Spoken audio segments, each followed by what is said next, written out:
మొన్న మా ఇంటి పక్కన తమిళకు ఒక బ్లౌజ్ ఇచ్చి స్టిచ్ చేయమని చెప్పింది అన్నాను కదా మ్యారేజ్ డే కి. ఆ బ్లౌజ్ అంటే బాగా సెట్ అయిందంట. మళ్ళీ ఇంకొక బ్లౌజ్ ఇచ్చి స్టిచ్ చేయమని చెప్పింది అనమాట. స్టిచ్చింగ్ చేసే బ్లౌజెస్ అన్ని ఎందుకంత ఫిట్టింగ్ ఉంటాయో ఒక చిన్న టిప్స్ అయితే మీతో షేర్ చేస్తాను. ఇది వచ్చి నార్మల్ బ్లౌజ్ అనమాట. ఇక్కడ బ్లౌజ్ కనిపిస్తుంది కదా, ఇక్కడ నడుము దగ్గర లూజ్ చూసుకోవాలి. ఇక్కడ కాజాపట్టి దగ్గర వదిలేసి మిగతా లెంత్ ఎంత ఉందో అంతా చూసుకోవాలన్నమాట.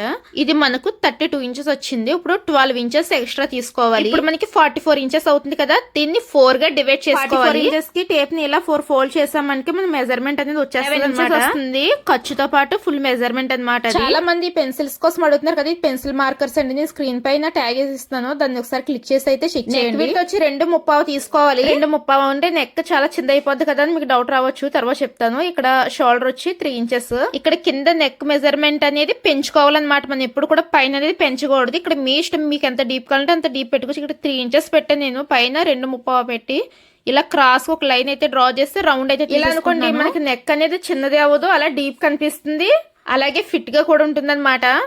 నెక్స్ట్ వచ్చి కింద డాట్స్ ఇస్తాం కదా, దానికి మనం 2.5 లేదా 2 ఇంచెస్ కంపల్సరీ ఉండాలన్నమాట.